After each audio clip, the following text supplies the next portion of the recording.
La place de l'export en matière de viande bovine, c'est quelque chose de fondamental pour nos entreprises, tout simplement avec quelques chiffres. Un bovin sur 5 aujourd'hui est exporté. Donc l'export, c'est un réel marché. Les exportations françaises sont importantes pour la filière porcine. Elles représentent 726 000 tonnes. Sur ces 726 000 tonnes, il y en a 250 000 tonnes sur les pays tiers, le reste étant vendu sur les autres pays de la communauté économique européenne. Ces marchés historiques qui représentent un gros tonnage se sont construits dans la durée du temps. On a répondu à la demande de nos clients, on a mis en place avec la production, c'est-à-dire les éleveurs, les groupements de producteurs, les négociants, des cahiers des charges qui répondent aux besoins du marché. Nous avons même fédéré les entreprises au sein d'un club viande bovine Europe, grâce aussi à l'interprofession, bien sûr, qui nous a aidé à monter des marques collectives sur ces pays-là. Donc tout ça nous a aidé, bien évidemment, à asseoir nos débouchés et à construire nos débouchés sur ces pays-là.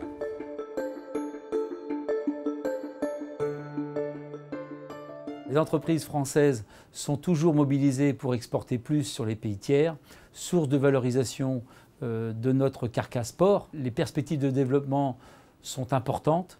Des pays comme la Chine, je rappelle, importent 2 millions de tonnes de viande et d'abats de porc. La Russie, 1 million, même si actuellement nous sommes bloqués. Le Japon, c'est 1 million de tonnes. Bon nombre de pays émergents passent d'une alimentation végétale sur une alimentation animale et importeront plus de viande à l'avenir. Et la viande de porc a les atouts pour répondre à leurs demandes et à leurs attentes. Les entreprises françaises dans leur globalité n'ont pas attendu qu'on nous donne un signe pour nous dire faites de l'export pays tiers. Bien évidemment, au quotidien, nous recevons des délégations de différents pays, nous travaillons sur les dossiers administratifs pour avoir les ouvertures sur ces pays-là. On n'est pas resté sans réagir et sans dynamique. On est là pour faire du commerce, on est là pour vendre de la viande et la viande produite par nos éleveurs. La chaîne administrative pour pouvoir exporter est relativement longue. Elle est en fait unique pour chacun des pays. Nous, ce que l'on demande, c'est une simplification. Mais c'est quoi une simplification ? Je pense que la priorité, c'est d'avoir une bonne coordination. Et pour avoir une bonne coordination, comme dans une entreprise, il faut un seul chef, une tête et une seule. Je pense qu'il est nécessaire, absolument pour bien coordonner, d'avoir un organisme patron, j'irais, des modalités administratives pour pouvoir exporter.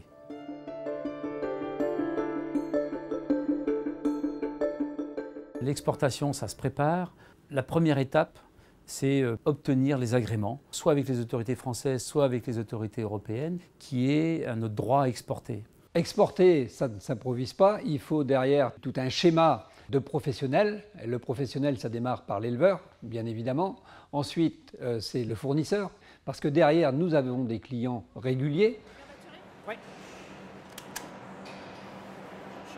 Toutes les semaines, il y a un ordonnancement de réaliser au sein des entreprises qui doit être en adéquation, bien sûr, avec l'approvisionnement et en adéquation avec le débouché. Au sein de ces débouchés, on a bien sûr des clients qui vont nous demander de la carcasse, d'autres qui vont nous demander du muscle. Et à partir de là, si c'est du muscle, on devra trouver la meilleure adéquation, la meilleure valorisation. Et là, avec le professionnalisme des entreprises du SNIV SNCP et de leurs commerciaux, soit donc des gens qui sont directement implantés dans les pays ou des professionnels de la viande qui commercent avec ces pays-là, souvent qui ont la double nationalité, soit franco-russe, soit franco-chinoise, et qui commercent directement avec ces pays. Et c'est la raison pour laquelle, au sein de nos entreprises de la viande, on a même mis des formations en place pour que nos commerciaux soient les plus performants possibles pour répondre à nos clients des différents pays. Buenos días, Delfina. Hallo, morgen Fabian, das ist Veronique. No, it's for Ivory Coast. It can't be sold in Russia. Ok, facciamo così. Consegneremo verso le 8 venerdì mattina. ¿Cuentas con 3 o 4 cajas? Et après, au-delà de tout ça, il y a toute une logistique de prise de commande, de solvabilité des clients, de transport, de livraison, puisqu'on est quand même sur des pays à destination plus ou moins lointaine. Donc il y a toute une logistique transport aussi qu'il faut mettre en place derrière. Donc l'export, ça ne s'improvise pas. C'est un réel métier. Je parle toujours de l'excellence viande bovine française. Parce qu'en France, on a la chance d'avoir une multitude de races, une qualité bouchère de ces races. On est compétitif, sinon effectivement ces marchés ne seraient pas durables dans le temps. Alors, on a connu quelques crises avec quelques pays pour des raisons de solvabilité, de difficultés économiques au sein des pays. Néanmoins, on a gardé nos places. Le bon exemple, c'est la Grèce, où nous représentons plus de 50% des importations sur le marché grec.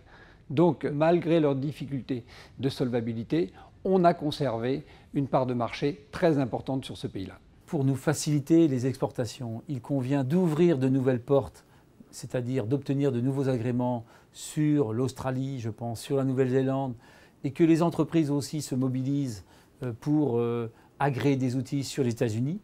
Mais surtout, nous demandons une simplification des formalités administratives, une rigueur dans l'élaboration de ces formalités pour pouvoir exporter. S'il y a un point important qu'il faut retenir aujourd'hui, c'est qu'on est dans le même combat. Les éleveurs, les abatteurs, nos clients, on a tous le même intérêt. C'est de sauvegarder la production viande bovine française, sauvegarder nos entreprises qui sont des vrais professionnels de l'abattage et de la transformation, et fournir à nos clients un produit qui est irréprochable et de qualité. Donc il n'y a pas d'ambiguïté là-dessus et on n'a pas à avoir d'opposition en interne franco-français. On va tous dans le même sens et il faut que les pouvoirs publics nous aident à développer cet export.